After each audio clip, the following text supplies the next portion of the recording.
we're going to talk about climate change and how is it affecting the earth, the waters, our food systems, and ultimately human health.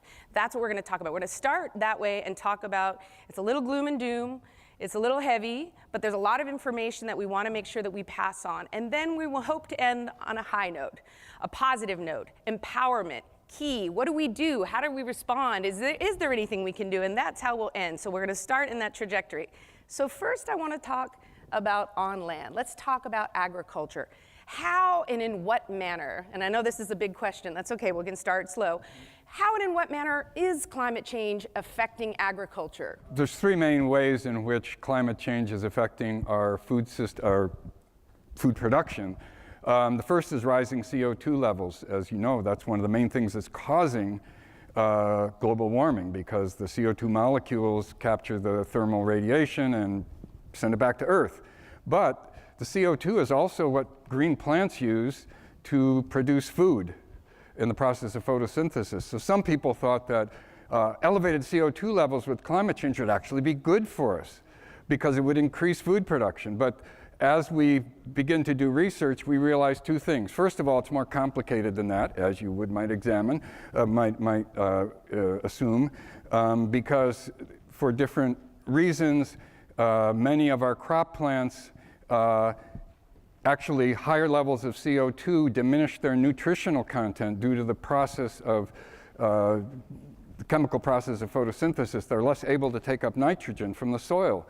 And another thing is that the other things happening with climate change, increasing heat, increasing evaporation from plants, transpiration, increasing evaporation from the soil, completely wipe out any advantage of increasing CO2. So that's not a positive thing for agriculture. And the other two things that affect agriculture are obviously increasing heat. It's harder for plants to grow. It shortens the growing season. They mature faster. That means they have less time to produce yield.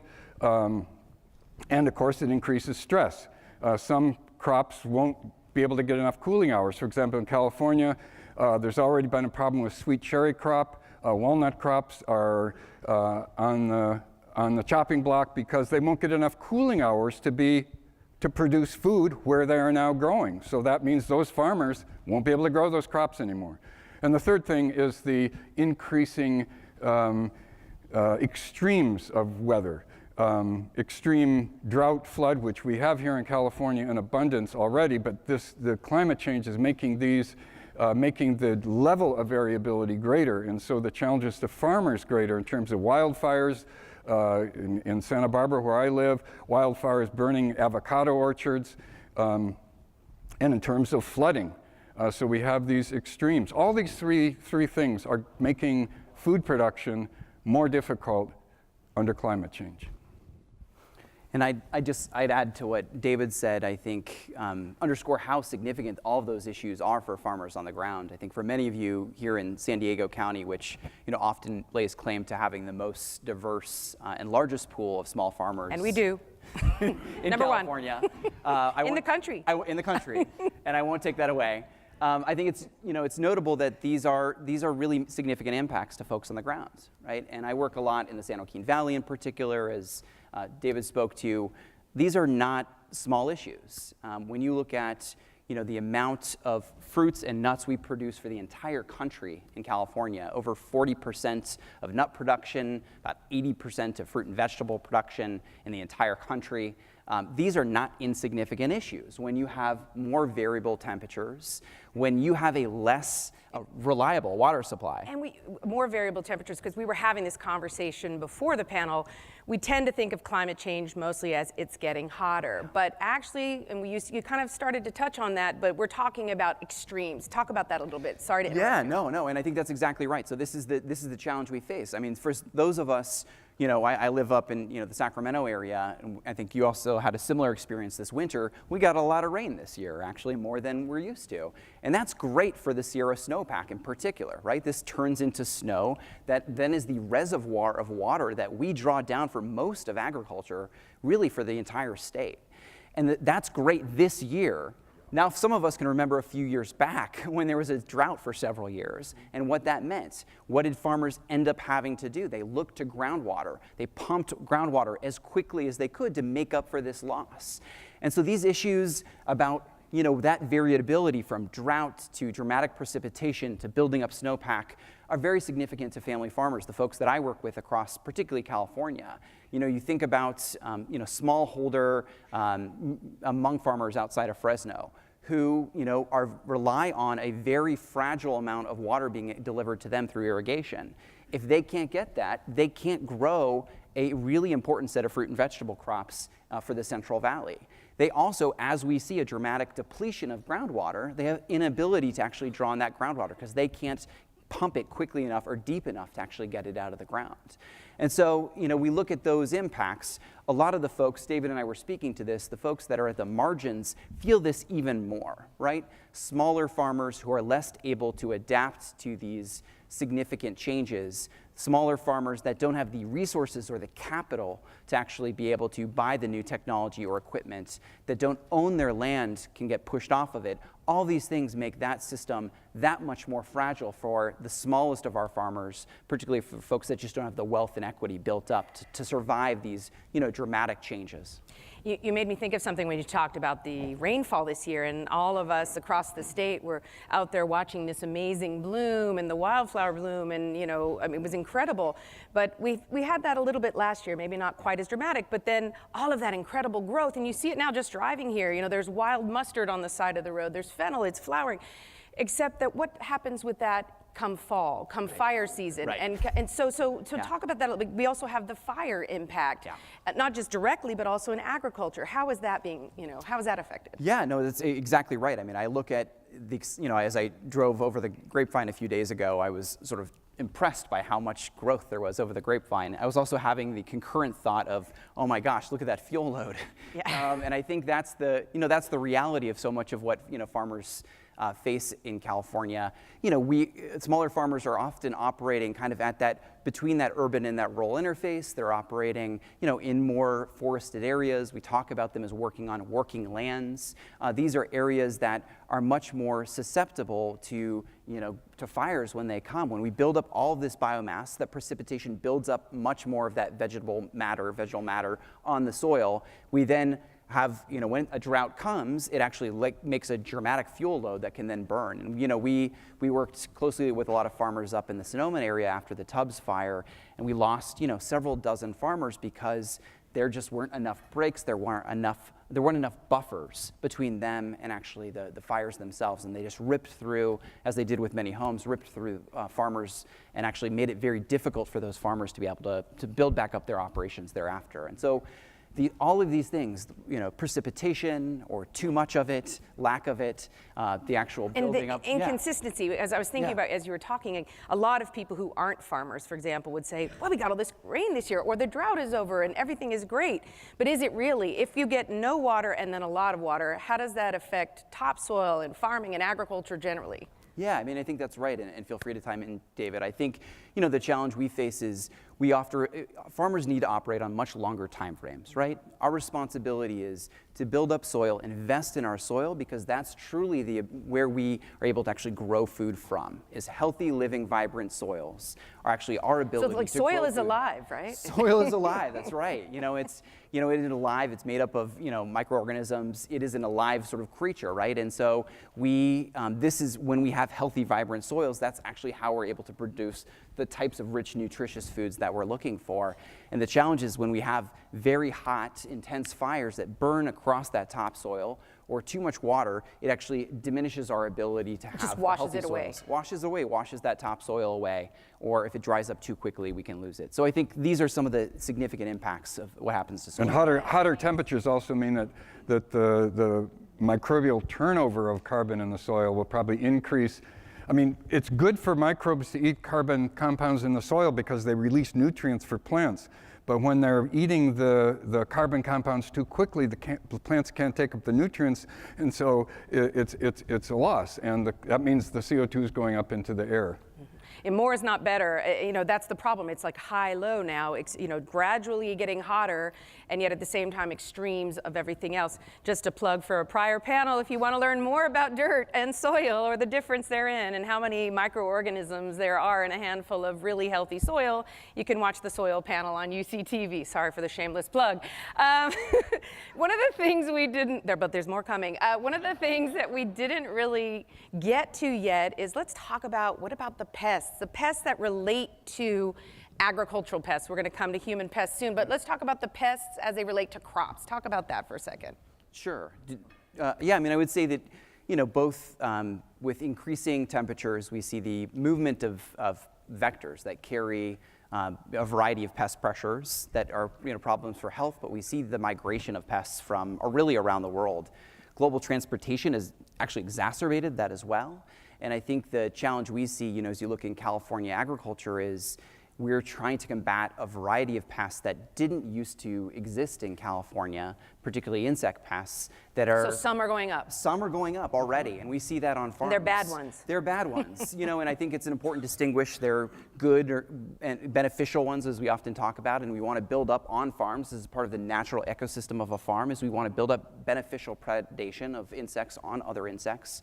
And the challenge is that we've diminish the ability of those ecosystems to be resilient and to be able to build up those natural predation. And so I think with increased temperatures, we see the migration of more of these bad pests, and many of the practices that we practice on farms in particular have diminished the number of those good pests, those beneficial bugs that would actually predate on them. And so I think that's been some of the biggest challenges we face. Look at something like citrusillid here in the Southern California, carries something often called Wong Wong Bing. This is a hard to pronounce citrus greening disease. It's a virus that actually goes through the tree and makes it so the fruit can't ripen, basically. So really significant for citrus here in Southern California in particular. And it's decimated much of Florida citrus. The challenge has been how do we actually try and move quickly enough to address the spread of a pest like this.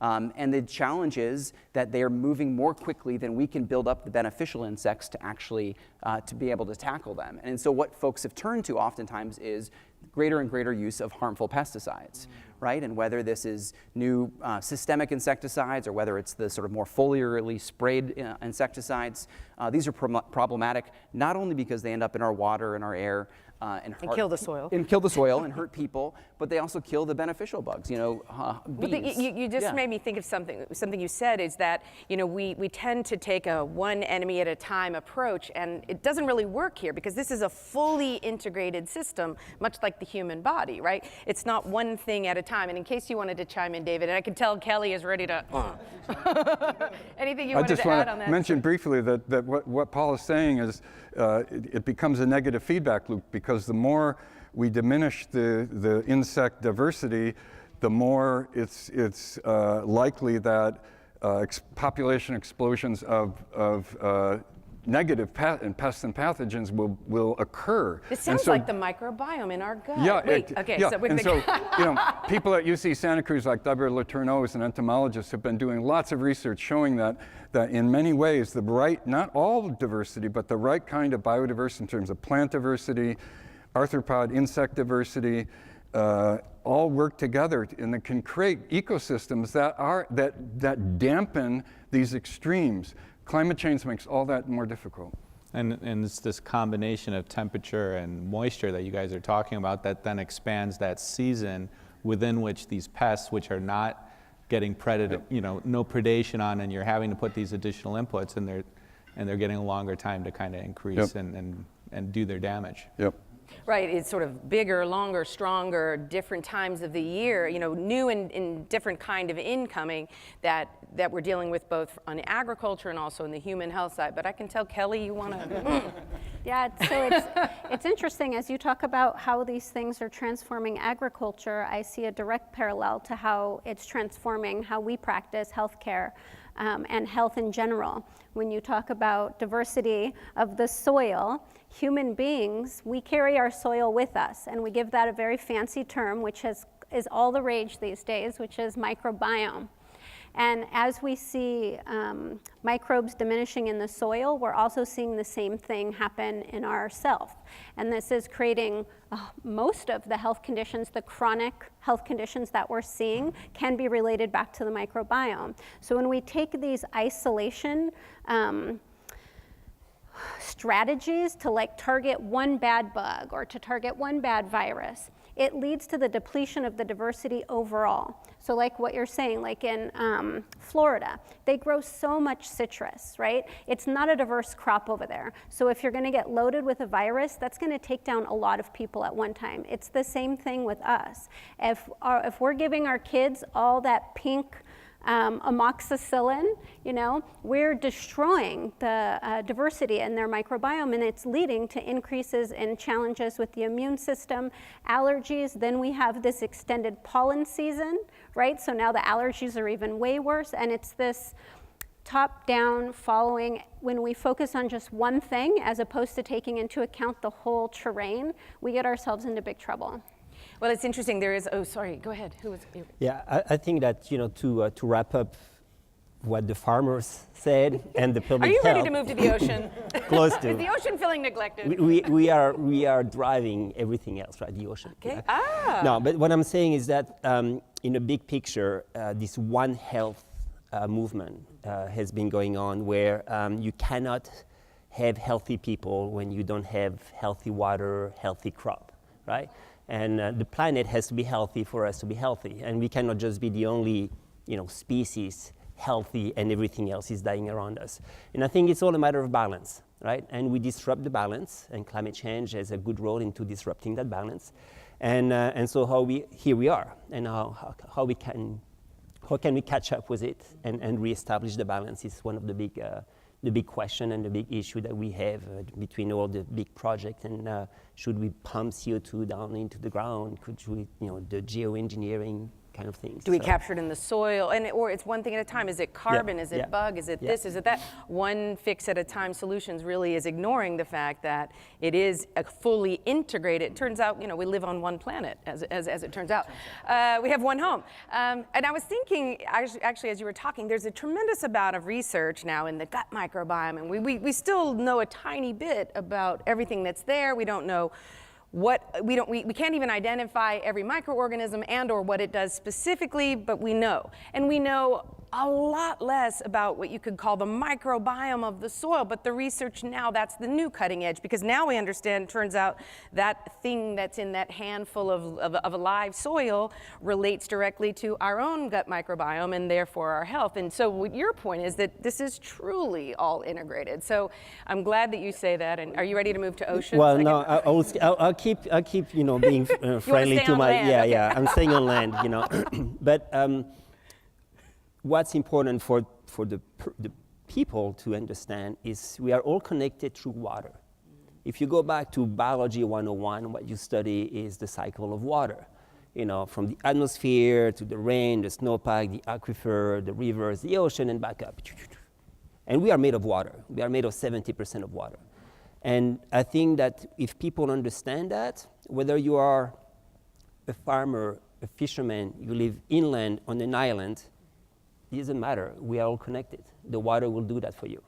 And I think that with that concept, people will become more responsible, knowing that down that drain, somebody else is living. Whether there's no externalizing. You know, and if they all it. you know, the water doesn't go to Mars or to the moon.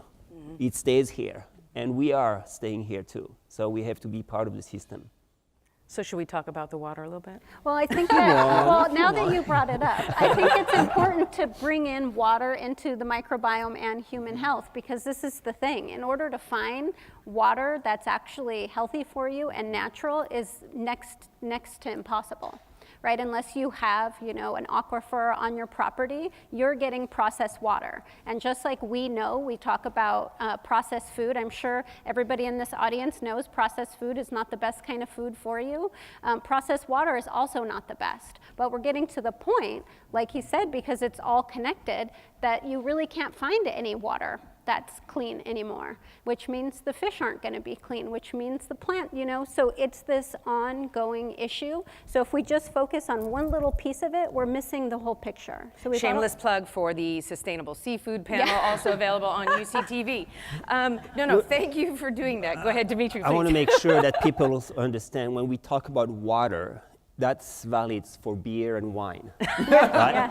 Yes. Because it's other carrier, got it. The water is what now I'm we worried. use to make. Yeah, now you should be worried. But it is fundamental that we use water for everything, and most of our water is contaminated. Well, So and you just- contaminated to a degree that I don't think most people understand. There's pharmaceuticals in there. When your local water department is putting out their stats every year, and if you don't know, I'm going to make a shameless plug for the Environmental Working Group, who has a WaterWise website. You can put in your zip code, find out what your contaminants are and what filter you need.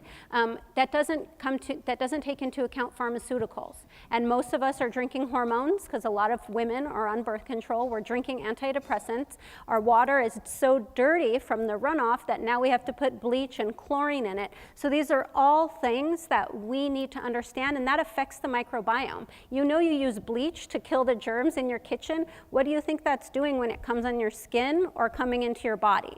It's also disinfecting, and that's not necessarily what we want happening. And you just came back from a panel specifically about pollution in the ocean. So you want to tell a little bit, follow up on what she's saying. We're talking about municipal water here or drinking water. Tell us about the ocean. It's depressing. Yeah. We're going to end on a high note. Don't forget, don't go. We're going to get you really depressed first, so you Just really the first appreciate how half. high we can go. There will be wine afterwards. Don't worry. Yeah. Yeah. Yeah, that's right. Good water. I think that it's pollution is not a new issue. I think that what we have to realize to step back of all what we talked about is how does climate change affect this dynamic that we have with the environment, and it exacerbates what we put in.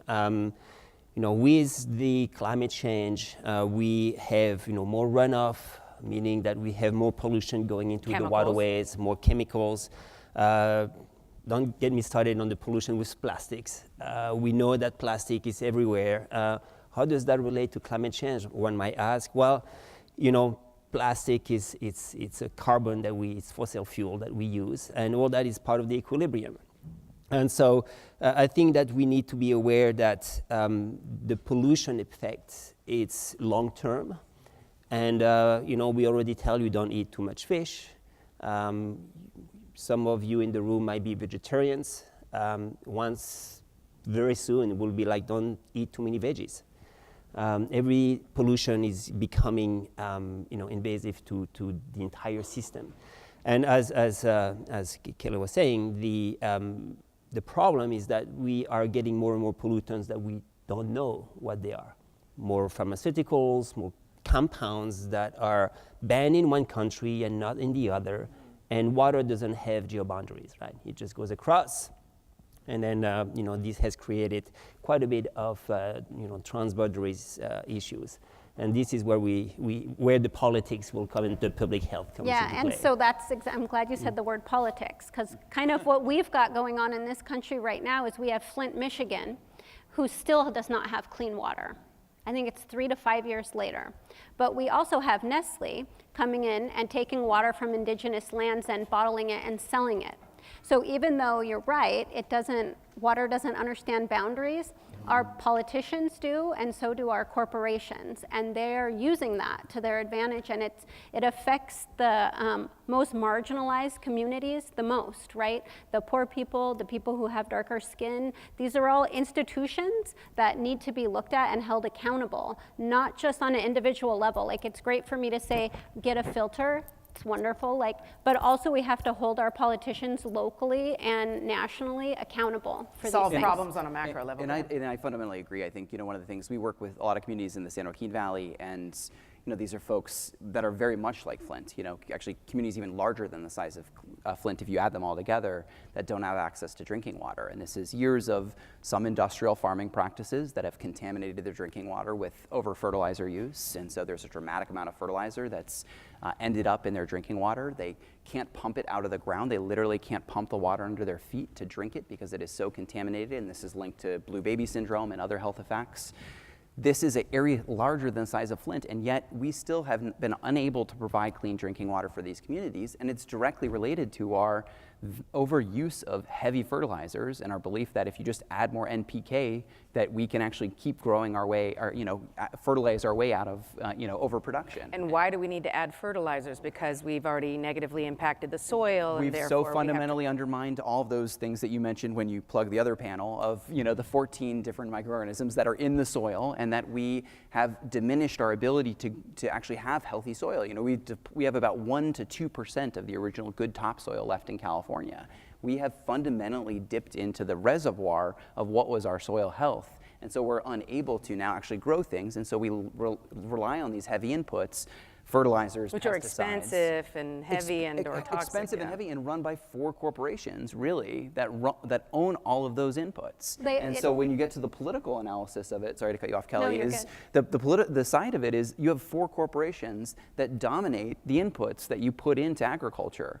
And so how do we effectively build up enough political pressure and voice to counterbalance that handful of corporations so that we can actually sort of work our way out of this mess and look at building up vibrant, healthy soils so we aren't seeing all these downstream effects. So we have polluted municipal water, we have problems with the ocean and rivers and streams, and we also are facing a water scarcity. We, notwithstanding everything else, the temperature rise and the extremes are also sort of decreasing our access to water. There's only one source of water at the current moment that's rising, and that's the ocean. And this is not funny, but actually there was a researcher, I think a Russian researcher, who apparently got so frustrated trying to raise his fist at the world to get them to listen about climate change. His new research report was entitled, "The Ice is Melting and We're All Gonna Die."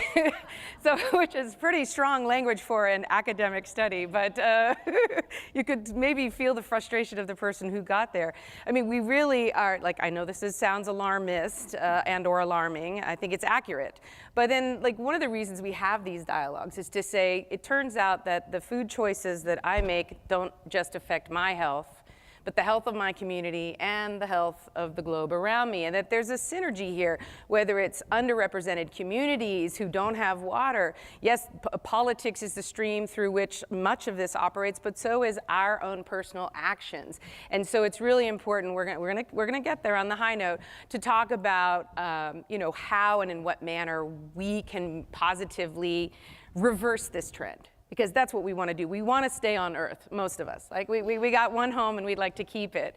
But I want to talk for a little bit more about ocean, unless you had something else you wanted to say. No, I totally agree with you. I think what's important is for the people to realize, we have to come to the conclusion that there are still some climate deniers, right? And that's because climate has variability, but also because the climate does not necessarily happen where you are.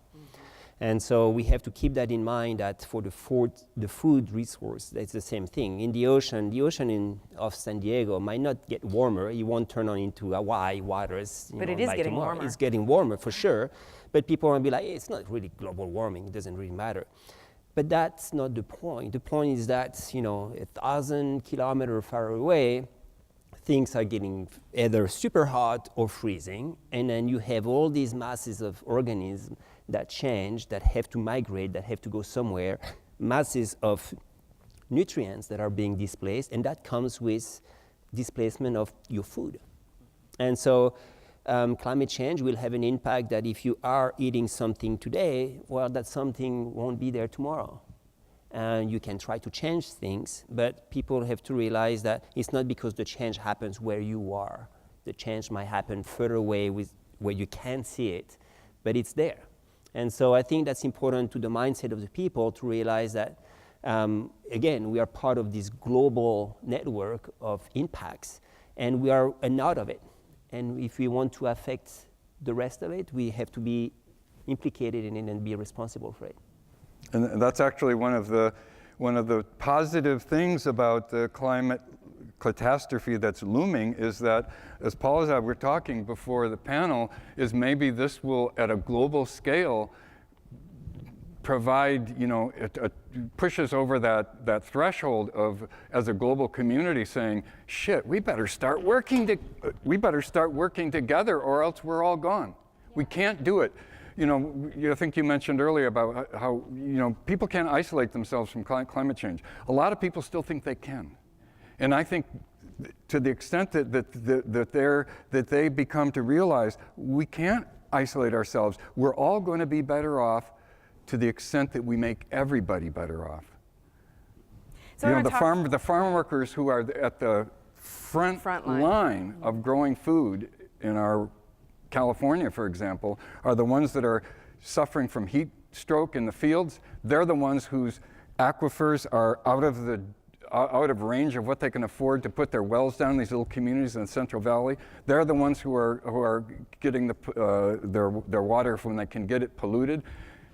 They're the ones who don't have access to the food that's available. So we have to realize that we're not going to be better off unless they're better off. And they're facing all of this new incoming changes in climate and growing season. We were talking beforehand that sort of what can be grown where is changing constantly now, which is really hard for farmers because they're on their land, and that's a lot of change. And then we have the disappearance of good pests and beneficial insects. We have the rise of negative ones, both in agriculture and also those that specifically relate to human health. I mean, the amount of pest-borne illnesses and diseases in this country and around the globe is skyrocketing, which is something that you know a little bit about. I want to touch on that before we get all super happy on the fix-it side. You want me to talk about the good or the bad? Well, both. First Okay. the bad, then the good. We like to end on the high note. So, similarly with agriculture, there's three things that are really driving this. It's the temperature, it's moisture, and then it's the combination of those two which then increases the season. And as a result of this, we get a movement of pests from the south to the north, which increases the geographic area. But you also get a resilience of the pests to, they're going to react to the whole system and become more virulent. They're not going to become weaker as a result of this.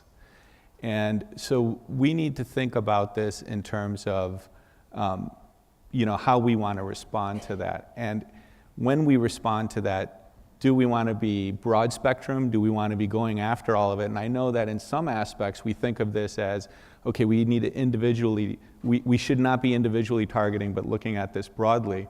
But from our perspective, we actually very much want to look at this from a targeted perspective. And you want to look at individual species, not an overall, in order to address the overall system and protect the overall system. We know what happens when you go broad, and we've seen it in agriculture. Right. Go ahead. And in health. And health. Yeah. And Keep health. going. And so, again, kind of summarizing, I think what you guys were talking about a little bit is that this then comes down to even, the macro level. There's there's the global thinking, and there's the politics, and there's the large companies. But what climate change has really done for us is it's individualized it. And so we know that our individual choices, whether we're being conscious about it or compulsive about it, is what's really hitting us. And I think it was Kelly who mentioned yesterday that, I think we're the only animal that's net waste positive on the planet. Everything else is neutral. And so whatever we're going to do to address this, we need to kind of look at it from that perspective. And so, so with insects, the way we approach it and the way we look at it is that you have an environmental impact, you have toxicity, and you want to make sure that whatever you're inputting is going to address that. And so the way that we look at it is that the environmental impact is what we're talking about is that targeted approach. You want to be species specific. When you're species specific, you're not hitting anything else. So you can take out, for us right now, it's not agriculture, but we can take out a mosquito without undermining butterflies, bees, and dragonflies, for example, okay? And then toxicity, what we're really talking about is that it's plant-based. And so we're working within a system that is developed over eons, and we're utilizing that and just bringing it into a synergistic matrix so that it enhances its efficacy. And by doing that, you are highly toxic to that individual species without increasing resistivity, okay? Or externalizing, Or any other toxin. Yeah. Although I think it is important to, while I think that, it's a great option to have to be able to target specifically, sometimes when you're talking about saving like the pollinators, the dragonflies, the bees, the butterflies, we also have to look at why mosquitoes have become such an issue. Because if we're just working on the one half where we're targeting them without addressing all of the conditions that allow them to rise, we're working with this paradigm which we love here in the West, which is either or. And that's not what's going to solve. It's going to be both and. This is so a system as approach. we target the mosquito, and this can be in any line of work and any place you go on the planet, you also have to be addressing those conditions which give rise for that to be an issue. You know what I mean? It has to be a together approach. It can't be just this one thing in isolation. I wanted to follow, go ahead. Well, it's the same exact thing in agriculture. I mean, we talk a lot about integrated pest management, which is accurate. I mean, we deal with a lot of pests where we look at the individual pest and we're trying to target, sort of figure out how to address that pest. But if we don't hold the larger systems analysis of building those diverse, resilient, individual farms, then we That's won't the first line of defense. That's the first line of defense. And so I think the Just reality like the human is, body. But it's not either or. So it's finding the individual tool that makes sure we, deal with citrus psyllid, deal with citrus greening, and we also make sure we don't have more of them. So we're more resilient in the face of those. And we're not creating additional external problems. Go This ahead. is also, in the big picture, is also why adaptation to climate change is not the answer, because if we can't continue adapting, we'll lose our ability. What do you mean? Because the level of change will be so great that we just do not have the resources to adapt to it, and so we have to mitigate at the same time. And Flesh human that beings out, just yeah. don't adapt quickly. It takes we don't. millions and Yeah. millions of years. Yeah. So well, we're evolution, not but I gonna mean, adapt. even adapting behaviorally. Yeah. The systems will beyond the ability to adapt to the levels of global warming, of temperature, of rainfall extremes. We just can't do it. So we have to be thinking of how can we mitigate. And that's the good part.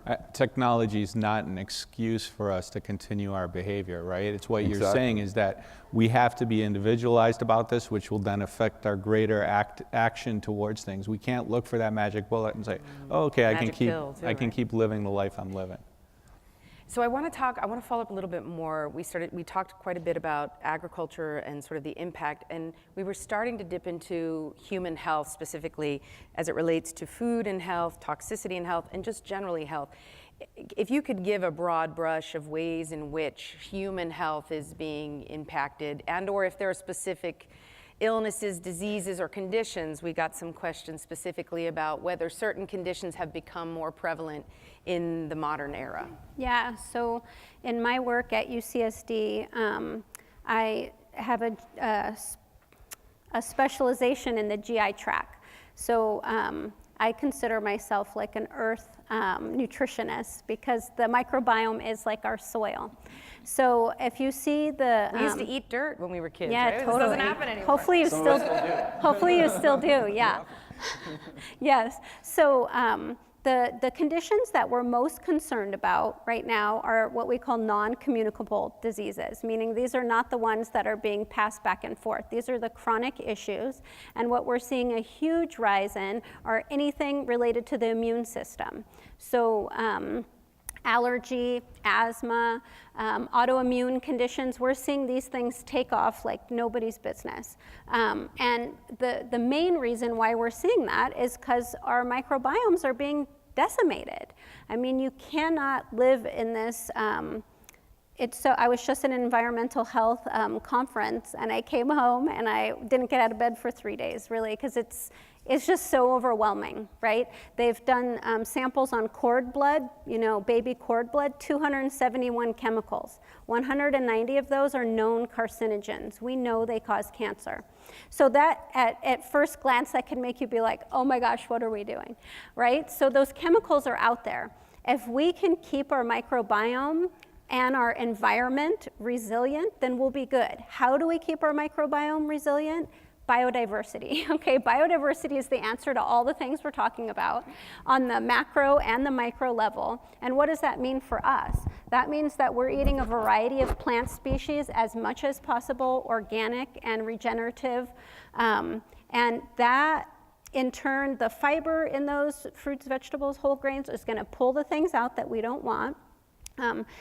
Also, plants are our allies in ways that we haven't even quantified in science yet. All of the resources that a plant has to engage in their cell physiology to battle pests, to battle changing conditions, we call those phytonutrients. You may have heard that term. When we eat those plants, we get those. So a very concrete example of that is people using sunscreen. We have a huge increased incidence of skin cancer. A lot of people talk about a lot of different reasons. I'm not going to get into the politics of that. But what we do know is when your diet is high in carotenoids, which are certain phytochemicals that come to us through plants, that acts as sunscreen.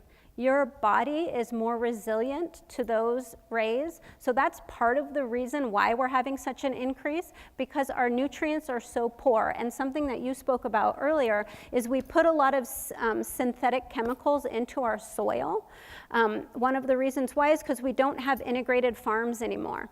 Before, a small family farm would have had animals on it. It would have been changing crops all of the time. Now we have, if you've been on the grapevine, you see these big mono crops, right? It's all corn, it's all grapes, it's all strawberries. When you don't have an integrated system like a biodiverse community, then you do have to get synthetic chemicals from these for-profit companies, which do not have our best interests at heart. So you're pumping in all of these nutrients. That displaces our other micronutrients. So then we are then again less resilient to deal with these vectors, with these antibiotic-resistant bacteria when they get in us. So we want to be clear about that's how we build it for ourselves. I just want to say we do have integrated farms here in San Diego. Yes. You also represent Thank the ones Lord. that, Yes. No, we have more than anywhere else in the But country. mostly that's not where our food's coming from in general. That's right. It's here Yeah. for our local farms. Absolutely. And those are the farms that you also speak for and represent nationwide, but we're fortunate here, right? And the truth is that isn't where the majority of our food comes from, and it's certainly not what we get at the big box store when we buy the 24-pack of whatever it is that we probably don't need. So yeah, go ahead. You were going to say something about farming. Oh, well, no, I think biodiversity in farming, yeah. And I think the biodiverse farming, we've talked about it in a few different ways, but I think, at the farm level, thinking about how we're intercropping, how we're looking at how we build up a diversity of crops, we know that creates the opportunities for, natural predation. It creates the opportunities for building deeper, root systems and soil health, that it actually makes sure that we are able to create the sort of patterns that both make our individual farms stronger, but actually make sure that the people that actually operate on them more successful, right? And so we know that much like, anything where you just do one thing, right? A monocrop makes that farm less resilient in the face of climate change, and that also makes that farmer less resilient in the face of climate change. So if they're only going to grow almonds, and we have a problem with less chilling, then those If almonds don't work anymore, then what? Almonds don't work. A lot of farmers are in a lot of trouble. And that's the problem we face in lots of parts of California. Now, if you have several different crops you're growing, you now have, it's like an investor, right? All of us. We have a more diverse portfolio of things if we have more crops we're growing. And so I think that's the idea that we're integrating animals. In integrating animals. And I think, it's something we say a lot of the research we've been doing on farm with some of the UCs and some farmers is showing that having, actual animals on farms makes those farms that much richer. We build up more compost, natural manures that replace the things that are missing in the soil. And that cycle also of having some animals that actually are predators of some other pests, all of these things were the way that we did farming for many, many years here in this country and around the world. Sometimes we don't need to recreate something that wasn't broken. Well, and I think that's, that's one of the things I challenge, and I thought you said this well, and About hand it back over to you, is technology, this belief that all technology is good technology. Or bad. Or bad. Yeah. And I think the challenge is... It's a tool. Yeah, it's a tool. And I think there are technologies that help farmers make more in our case, farmers, more viable, more resilient, those are good things. But this belief that all high technology is a good thing is something we should be wary of. This whole idea of monocropping, and if you think about the inputs that have to go in to support that, and if I've been reading about seeds being encased in neonics just to protect a plant because they have no natural protection. As soon as you do that, you get the water solubility of it, you get runoff, it undermines the rest of the system, and then you need to put more inputs back in, and you're just exacerbating climate change, right? I mean, it's actually just building off of itself, and it's this virtuous cycle. So instead, I may be, in fact, I'm sure I am the only goat breeder in La Jolla. And our goats go and they work at local farms. They do the work that ruminants can do, and all of this sort of impactful.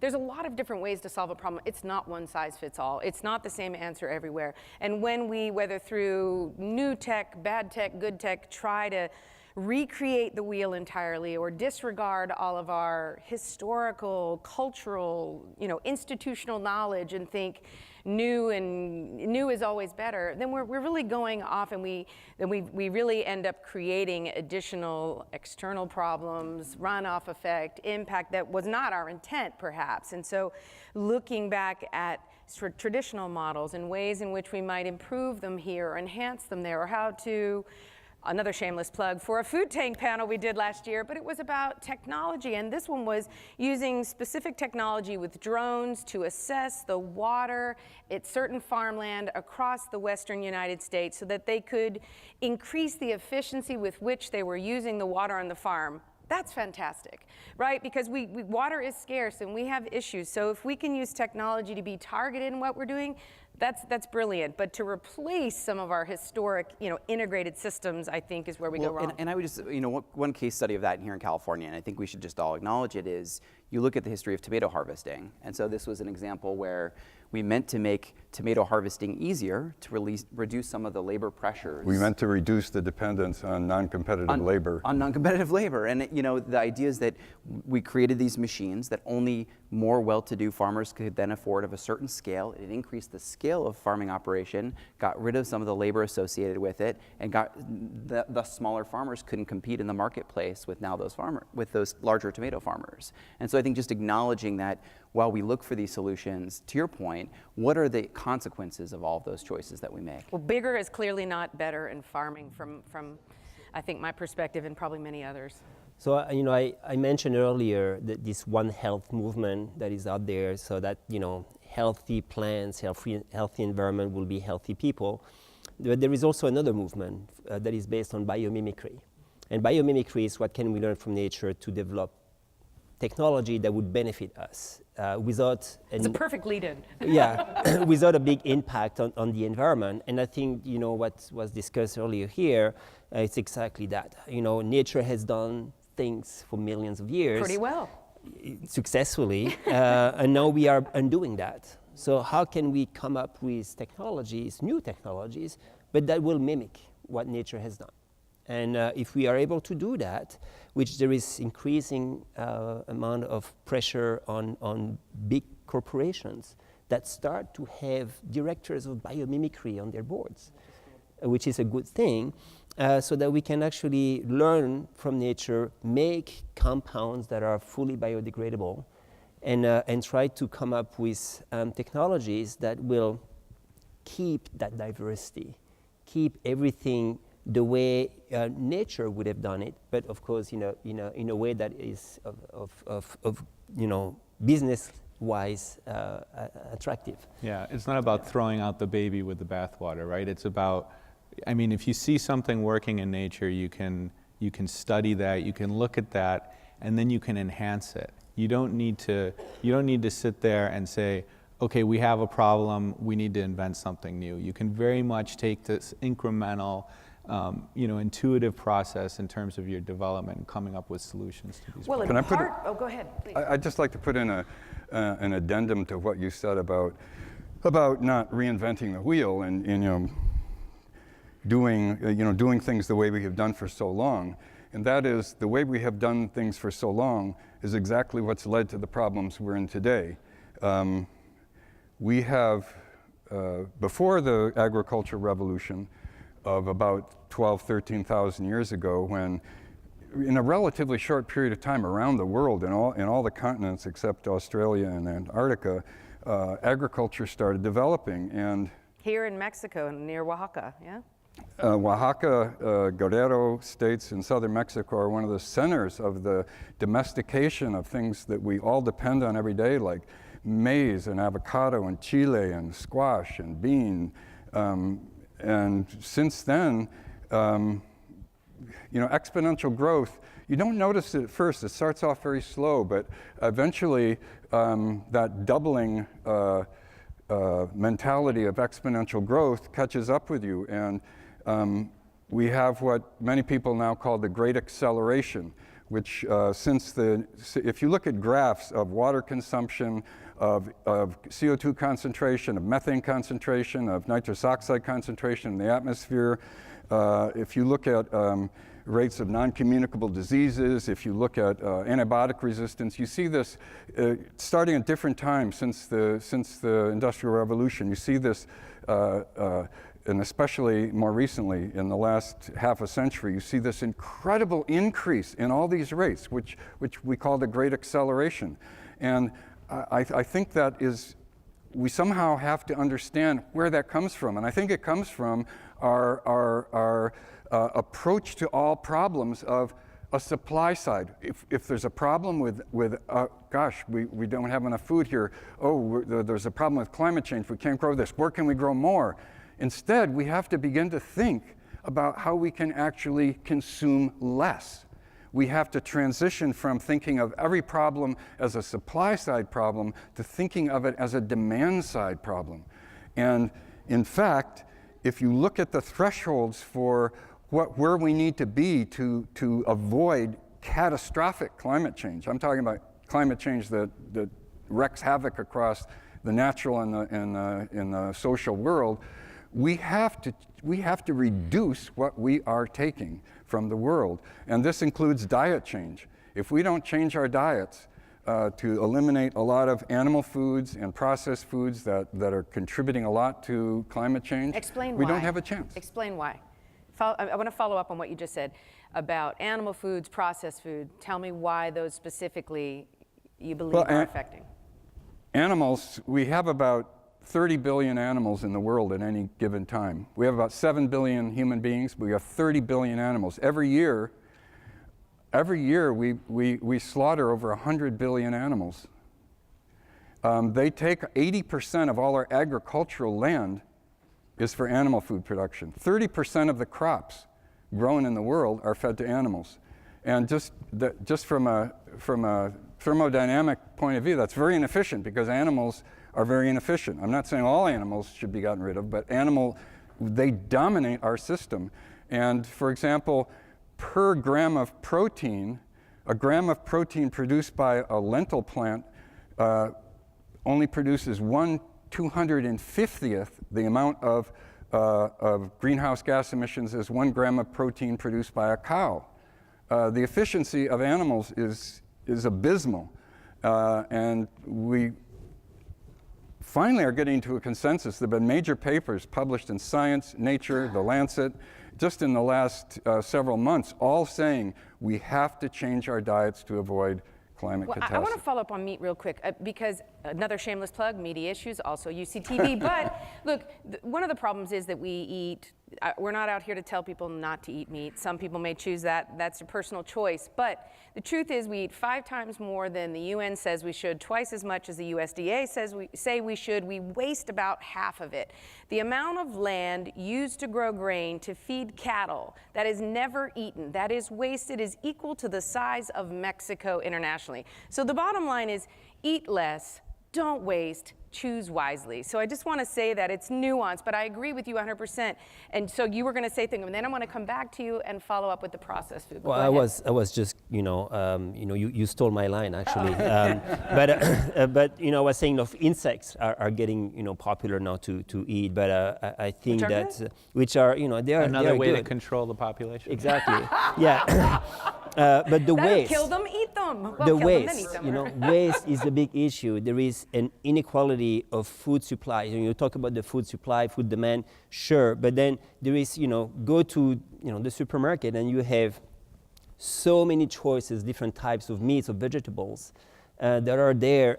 You take one and it's replaced right away with a new one. It's like, the pyramid okay, never ends. never ends. And it's like, let's consume what we have. And I think that what we produce is way more, at least locally, when in other parts of the world, people are starving. Well, I think it's important with the food, though, to recognize when you go into your standard big box grocer, 85 to 90% of what's in it is not food. There are these things. Not the edges, right? No, they're food-like substances. So if it's in a box, to your point about corn, right? We've gone from corn, which is a grass. Corn used to be this big, and we've changed it, and now we have flaming hot Cheetos. This is not food. Not food? Flaming what? Yeah, these aren't food, and these are huge drivers of climate change. I mean, I completely agree with you on the meat front. I think that that's a very nuanced discussion.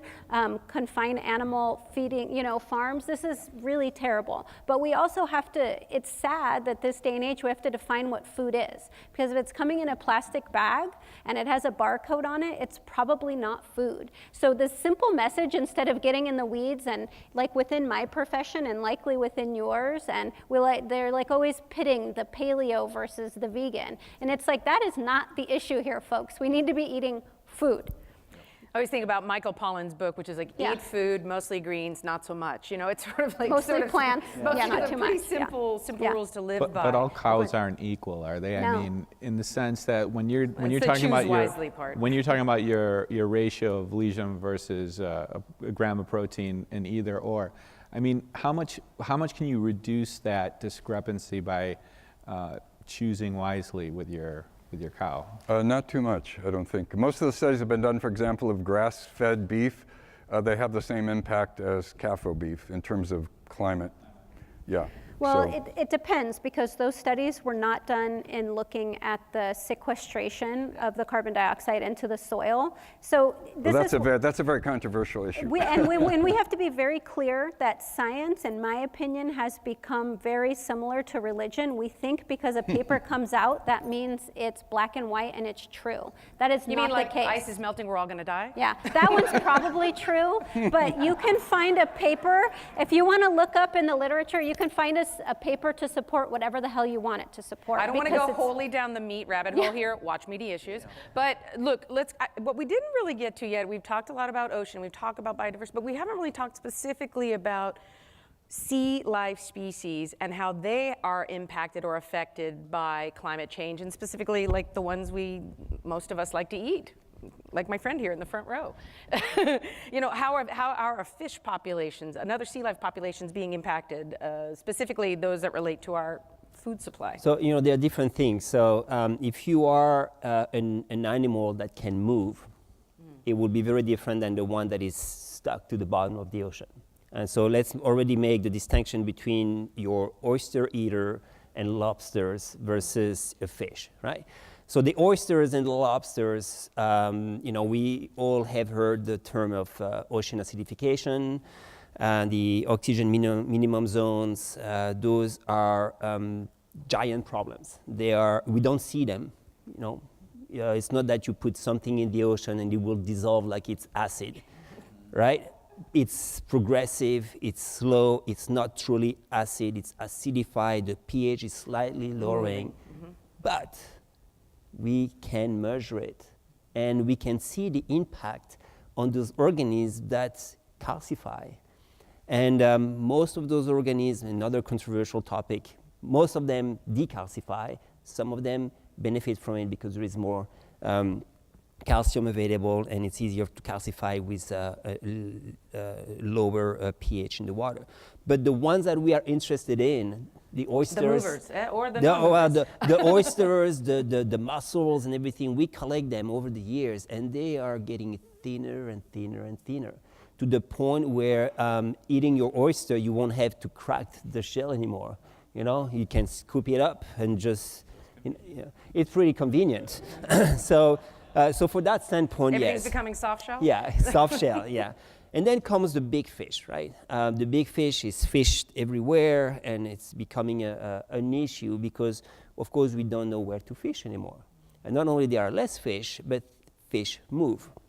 If you see the changes in temperature, in nutrients, and in large currents, whatever drives the larvae of those fish can be impacted by climate change. You can have populations that are displaced to the point where a culture that has lived on hunting or fishing a specific fish won't have that anymore in 20, 50, 100 years from now.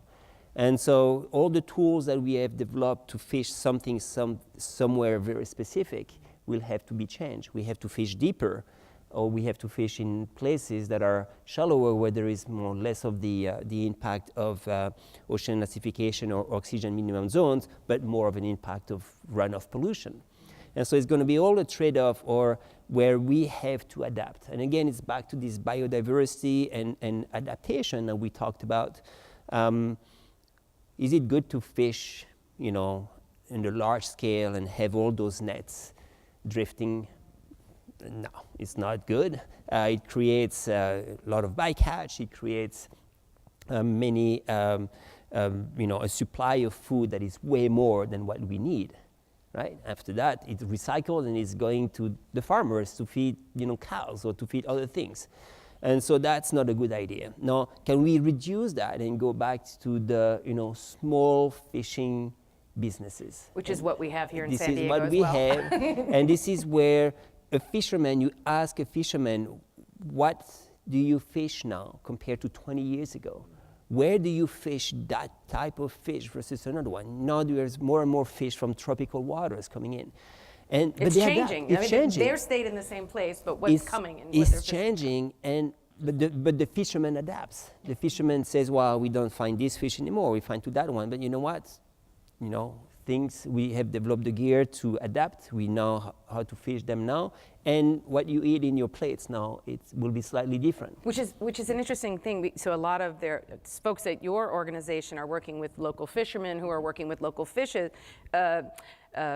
which is to sort of get people, because we as consumers, we want what we want and we want what we're used to, and we don't want to get outside of that box. But you can help identify species that are abundant. The fishermen bring them in, the chefs prepare them in a way that's amazing, and suddenly we've changed our eating habits, which fundamentally is one of the biggest ways in which we can reverse all of the trends we're talking about, right? We get back to point A, which is what I eat affects my health, affects my community, and affects the globe.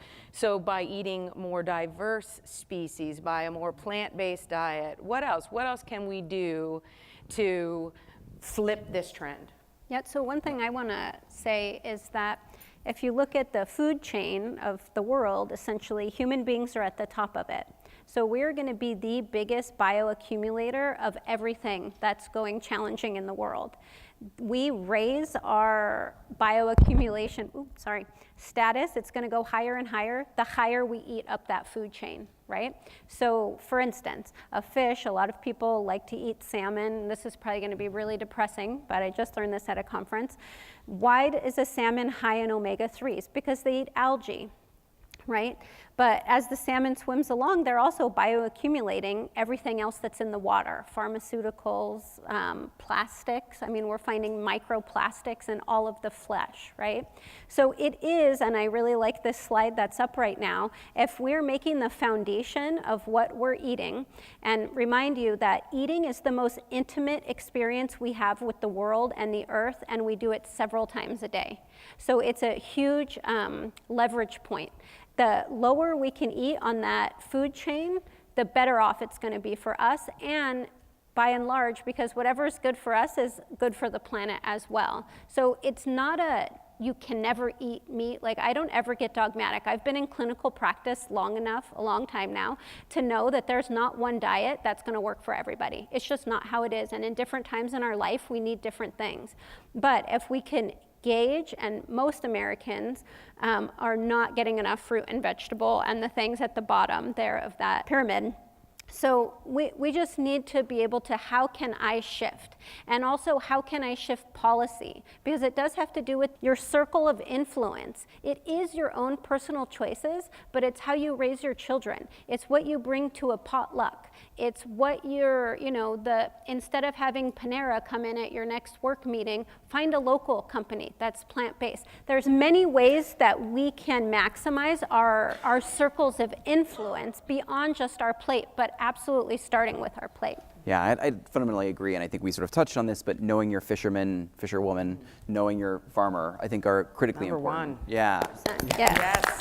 And, USDA ran this, U.S. Department of Agriculture ran this program for many years about sort of lifting that up, and I think unfortunately we haven't done enough to still sort of demonstrate the value of that, right? We take it for granted. I mean, We take it most for of granted. us don't grow or catch or raise our own food. That's right. We rely on others to do it for us, and yet we really undervalue their labor. Well, and speaking to these issues of processing and sort of mass distribution, global distribution of food is, making investments in our farmers, knowing our farmers, how they grow, whether they're conventional or certified organic, actually knowing them is an investment in us and our own communities. Well, and also, as you were talking about sort of like from corn to Cheeto or Frito, whatever it is.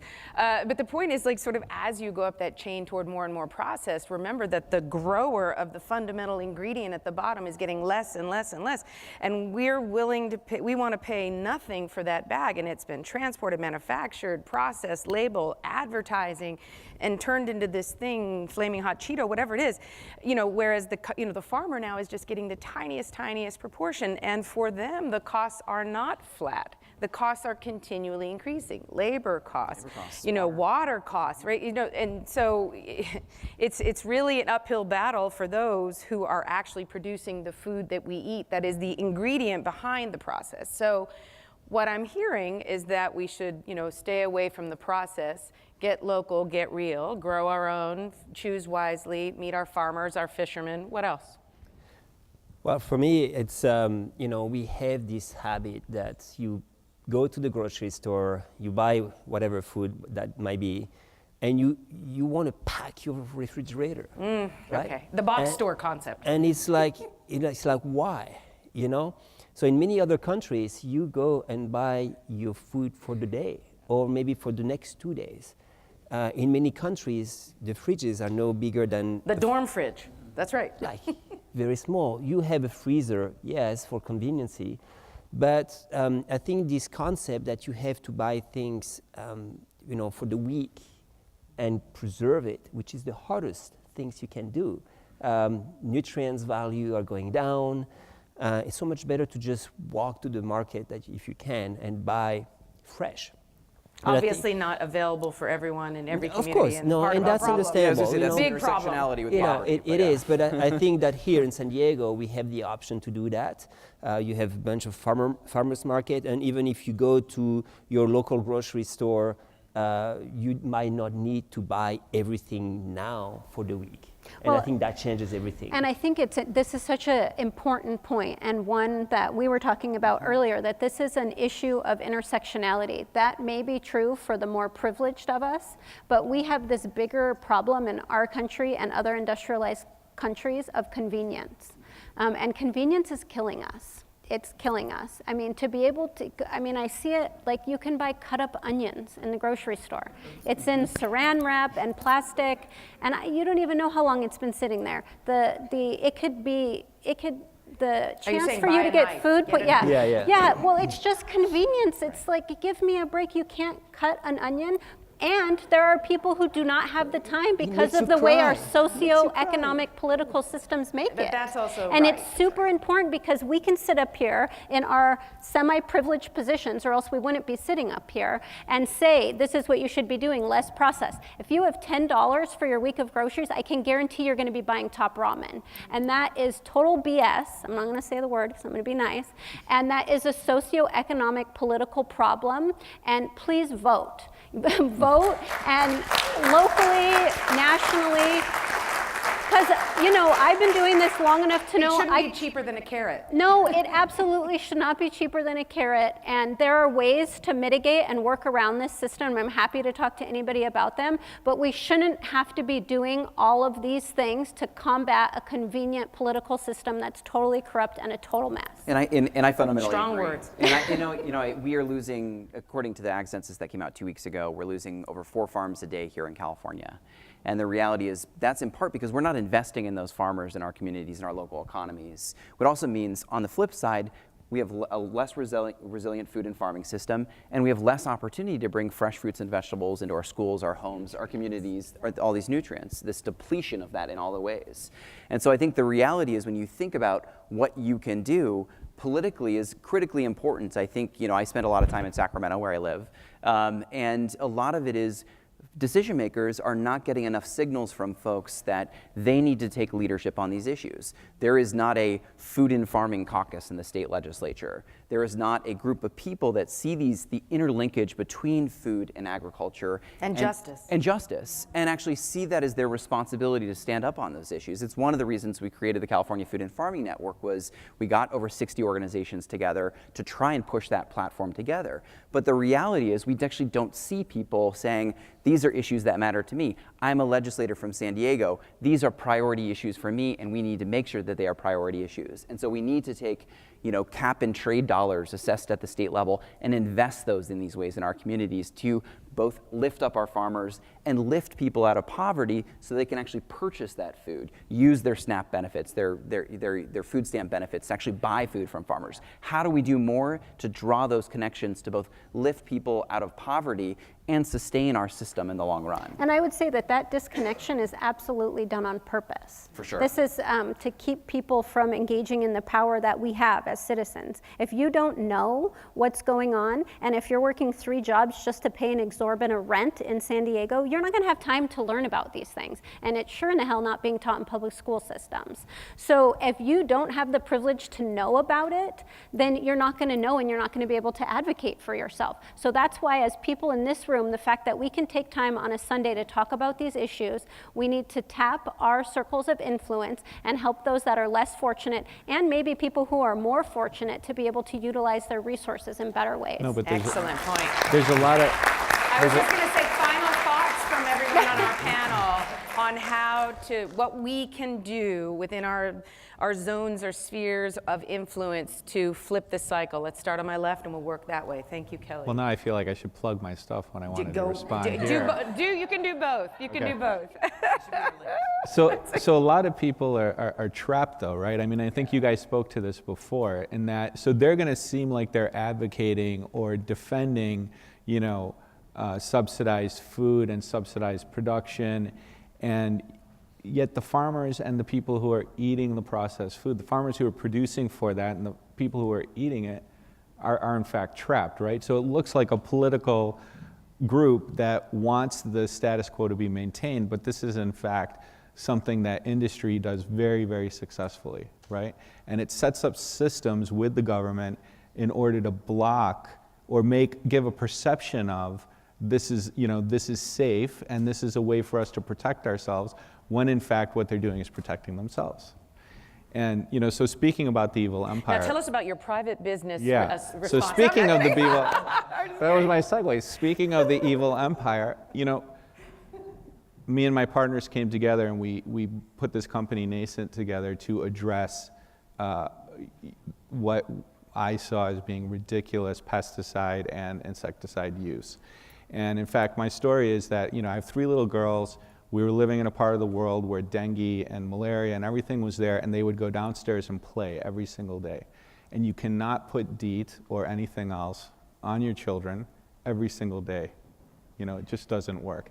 And the percentages that you have to put on and use, whether it's agriculture or personally, is untenable now. And the data we have that says these things are safe was 40 years old, and it's at 5% concentrations and things like that, not at 20-25%.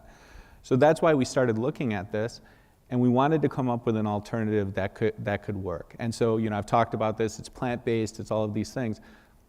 But the more important point, rather than plugging this, is we went after a selection of ingredients that when I go out and sell it, they're absolutely inert. They have no effect on, minimal effects on environment, minimal effects on people. But the reason why it made sense to us from a business standpoint is that the regulation in place for me to take a pesticide, new technology that I developed, and then get it to market, if I didn't use those ingredients, it would take me 2 years to get to market. And that regulation is in place to protect all of us, but it's in fact done by the chemical companies in conjunction with the government in order to protect all of us. When in fact what it's doing is giving them a 2-year lead if any new technology comes out.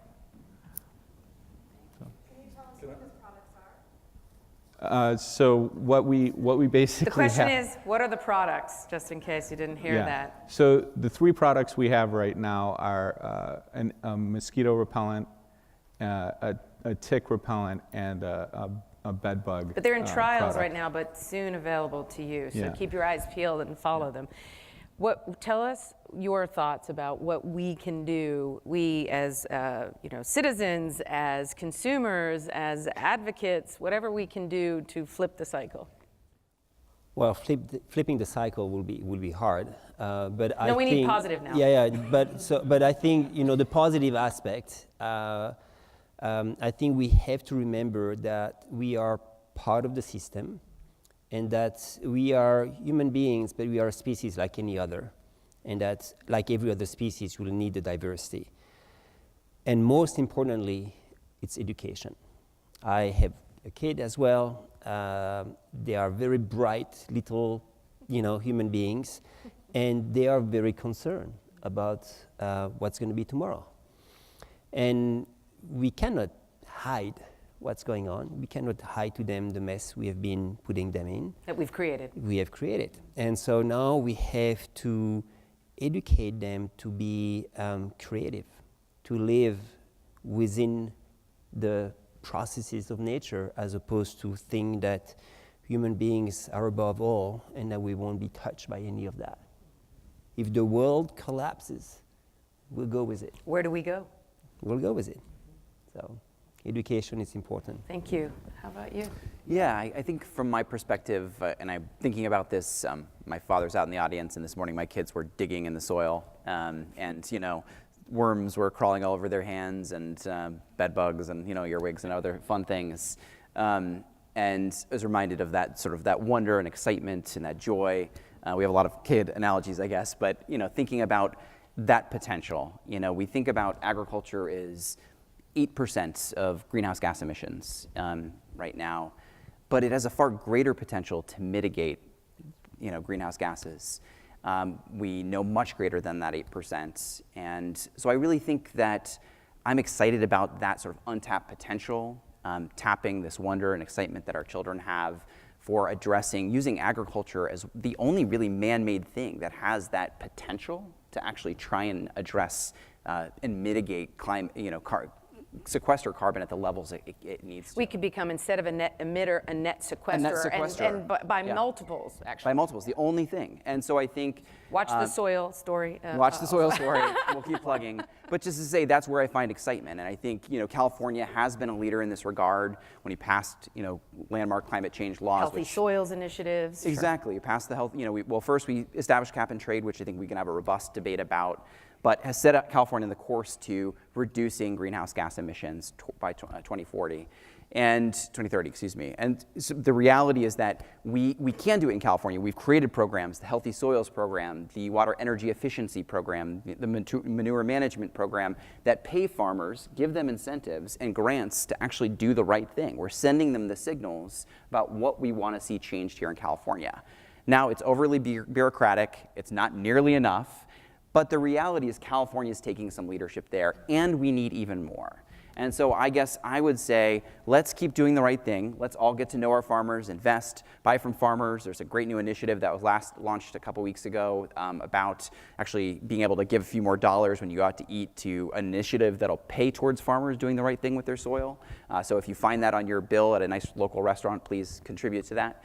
But then this idea of getting your elected officials to help marshal more resources towards these things, contribute more money towards the Healthy Soils Initiative, towards the manure management program, towards these types of things that reward farmers and send the right signals instead of the wrong ones about what we'd like to see differently. And then hopefully, our kids can keep being full of that wonder and joy and push, the next generation of changes forward.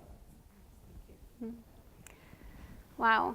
So I feel like that was a lot of information and how to distill all of that down into less than a paragraph. That's so, okay. So for me, I think the most important thing that I want to convey is that we are the keepers of our own health.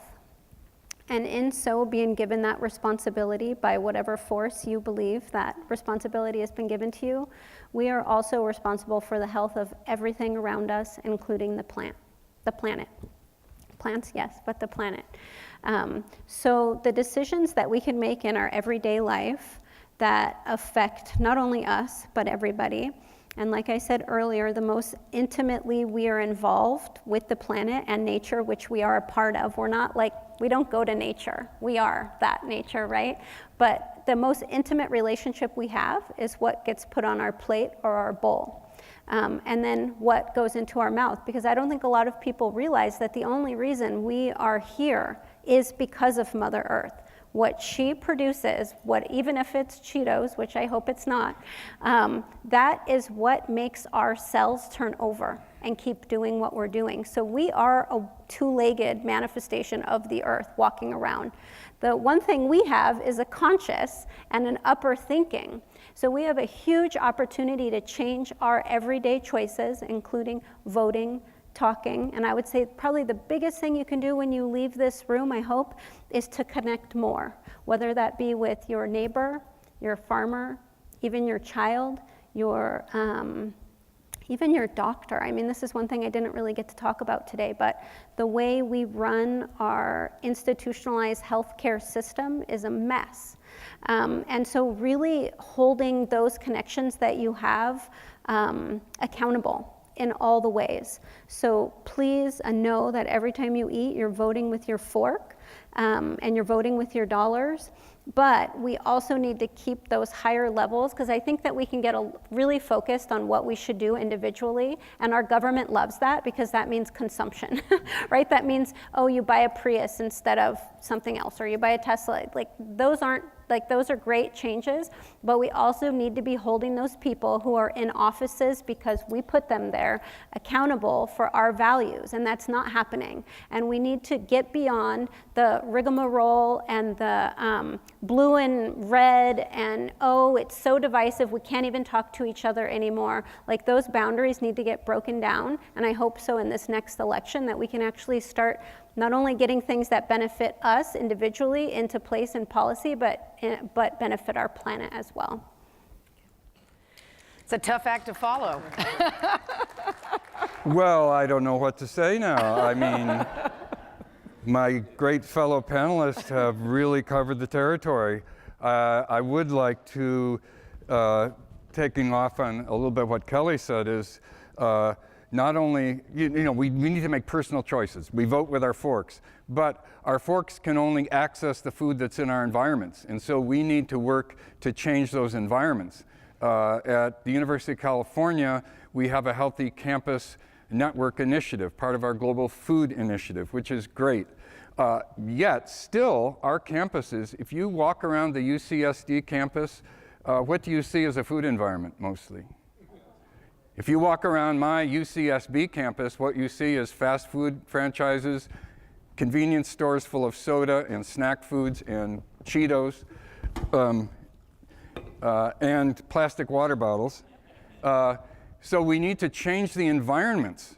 We can't, as Kelly said, we can't put it all on individuals. We need to change environments. And there's two, right here in California, we have, I think, 5 bills. One, Bloom's bill for a statewide soda tax has been put on hold now, but there's other bills to relate to reducing the access to sugar-sweetened beverages. UC San Francisco, about 5 years ago, banned the sale of sugar-sweetened beverages. Why?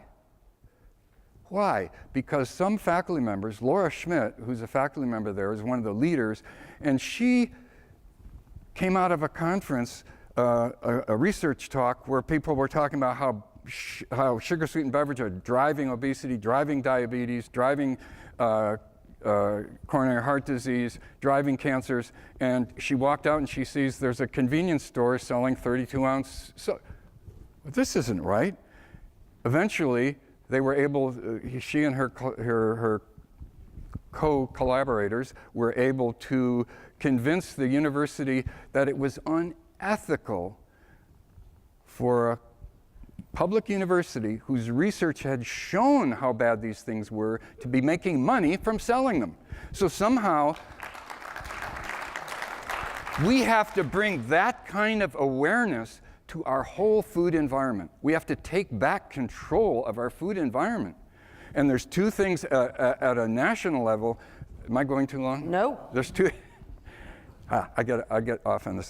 There's two things at a national level. We're going through another iteration of the dietary guidelines for Americans. The last time this was going through was published in 2015. So 2013, 14, 15, this process went through. For the first time, the Dietary Guidelines Advisory Committee told the government, you should include environmental sustainability, including climate change. It's not what we eat. It's just not about us, and our nutrition. It's about, as we've all said here today, it's about the planet. It's about the planet. People are becoming, and this is the good, part of the good news, people we in this country are becoming so concerned about the environmental effect of our diets. There were tens of thousands of comments. The largest number of public comments on the Dietary Guidelines Advisory Committee report ever. But you know what? The government caved. This is under Obama. HHS, Health and Human Services, and USDA, under pressure from the meat industry and other big food industries, said, oh, we're not going to go there. We won't talk about sustainability. How can the US government say, we're going to tell you, we're going to give you advice about what to eat, but we won't mention sustainability? Okay, we're now in the next iteration of the 2020 Dietary Guidelines for Americans, and there would be plenty of opportunity for public comment. So if you just Google this, there's ways you as citizens can put input into this. The other main thing, as Paul can probably speak to much more than me, is the Farm Bill. 50% of all calories in this country come from commodity foods supported by our government. Those foods are the foods that go into Cheetos, that go into junk food, that go into soda, the high fructose corn syrup, and so on. 50% of our calories are consumed in these commodity foods. And who consumes those the most? Low-income people who don't have choices.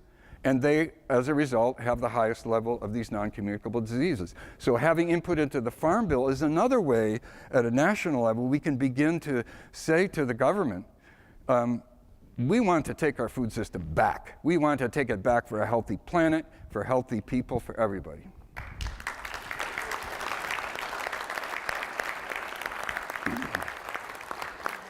Now I'm in the unenviable position of having to follow that, but I was thinking about what you said, Dimitri, which is education is key.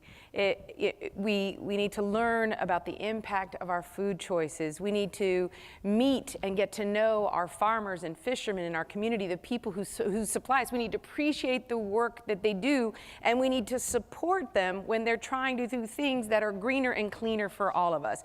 We need to watch more programming like this, and engage in whatever way that we can. And also I would say, take the time, look up each of the individuals that we've gathered on this stage today and read about them. Look at their research, look at their work, because you'll learn a lot. It's the first step toward taking action in your life, with your health, in your community, and the planet. And thank you for tuning in. Good night.